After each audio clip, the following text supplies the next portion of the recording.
বন্ধুসকল আজি আমি কথা পাতিব গৈ আছো সেইটো এপৰ যিটো এপত আমাৰ নতুন প্ৰজন্মৰ বহুত মানুহে নিজৰ ভাল ভাল প্ৰতিভাসমূহ প্ৰদৰ্শন কৰিব পাৰিছিল হয় বন্ধুসকল মই টিকটকৰ কথা কৈ আছো যিটো বৰ্তমান আমাৰ ভাৰতবৰ্ষৰ বন্ধ কৰি দিয়া হৈছে এই ভিডিঅ'টোত মই টিকটকৰ গোটেই ইতিহাসটো কম আৰু কিয় টিকটক বেন হ'ল আৰু ই ভৱিষ্যতে আকৌ ঘূৰি আহিব নেকি তাৰ ওপৰত আলোচনা কৰিম গতিকে ভিডিঅ'টো শেষলৈকে চাব বন্ধুসকল স্বাগতম জনাইছো জিজি ফেক্সৰ আকৌ এটা নতুন ভিডিঅ' লৈ তেনেহ'লে বন্ধুসকল বেছি দেৰি নকৰি ভিডিঅ'টো আৰম্ভ কৰোঁ সৰু এটা ইন্ট্ৰৰ সৈতে তো লেটছ গো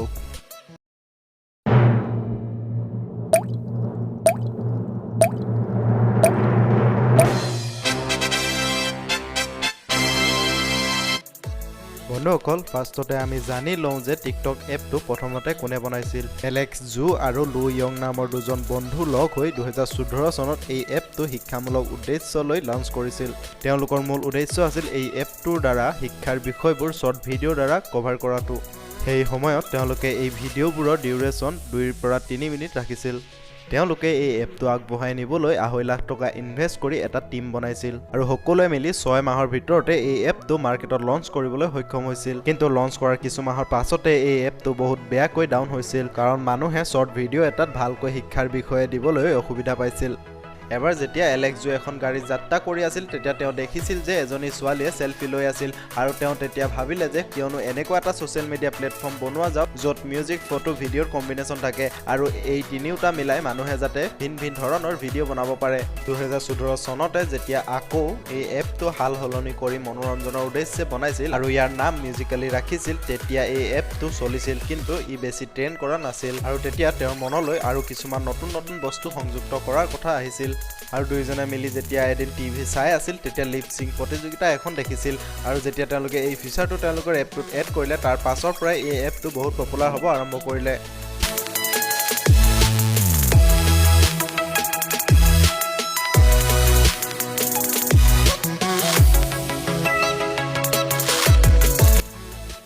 পাছত 2017 চনৰ নৱেম্বৰ মাহত চাইনাৰ এটা ফেমাছ কোম্পানী বাইট ডান্সে এই মিউজিকেলি এপটো $1 মিলিয়ন দি কিনি ল'লে কিন্তু বাইট ডান্সে মিউজিকেলি এপটো লঞ্চ কৰাৰ আগতে তেওঁলোকে চাইনিজ মাৰ্কেটত ডয়ুন নামৰ এটা এপ লঞ্চ কৰিছিল আৰু তাৰ পাছত 2017 চনত বাইট ডান্স নামৰ কোম্পানীটোৱে মিউজিকেলি আৰু ডয়ুন দুইটা এপ মিলাই বাকী দেশসমূহত টিকটক নামেৰে লঞ্চ কৰিছিল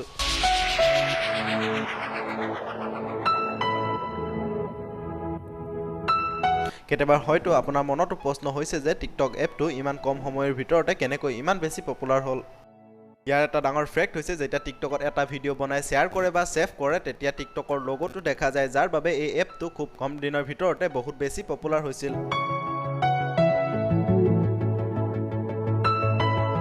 বন্ধুসকল আপুনি জানেনে গোটেই বিশ্বৰ ভিতৰতে সকলোতকৈ বেছি পপুলাৰ টিকটকাৰ কোন হয় আমেৰিকাৰ বাসিন্দা লৰেন গে হৈছে বিশ্বৰ ভিতৰতে সকলোতকৈ বেছি পপুলাৰ টিকটকাৰ তেখেতৰ টিকটক একাউণ্টত 38 মিলিয়নতকৈও বেছি ফলোৱাৰ্ছ আছে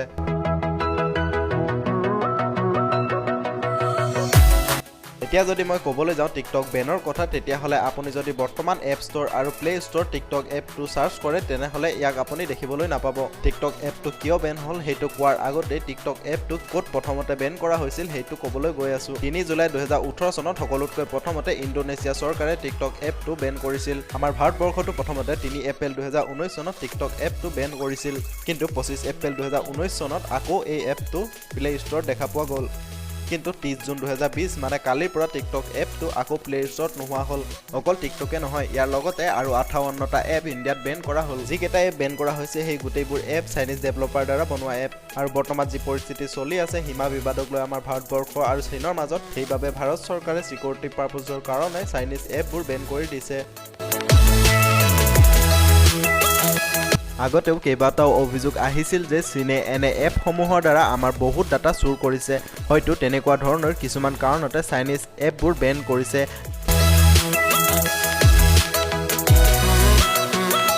আৰু আমি সকলোৱে চাইনিজ প্ৰডাক্ট বয়কট কৰাৰ বাবে যিখন যুদ্ধ চলি আছে তাৰ অংশীদাৰ হ'ব লাগে আৰু আমাৰ চৰকাৰখনক সহায় কৰিব লাগে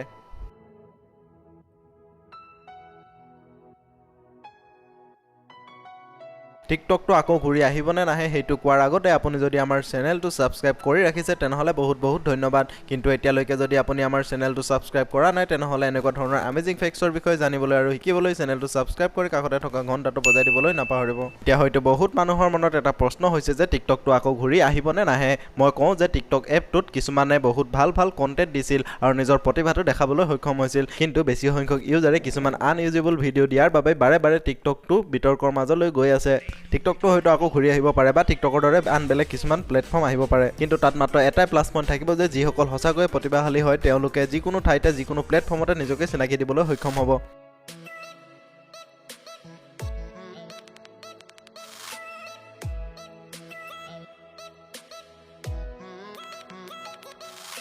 তো বন্ধুসকল আজি ভিডিঅ'টোত ইমানেই তো বন্ধুসকল ভিডিঅ'টো চাই যদি ভাল লাগে তেনেহ'লে এটা লাইক কৰি দিব আপোনালোকৰ এটা লাইকে মোক আৰু বেছি অনুপ্ৰেৰণা দিয়ে তেনেহ'লে বন্ধুসকল আকৌ লগ পাম নেক্সট ভিডিঅ'ত এনেকুৱা কিছুমান আমেজিং ফেক্টছৰ সৈতে তেতিয়ালৈকে বাই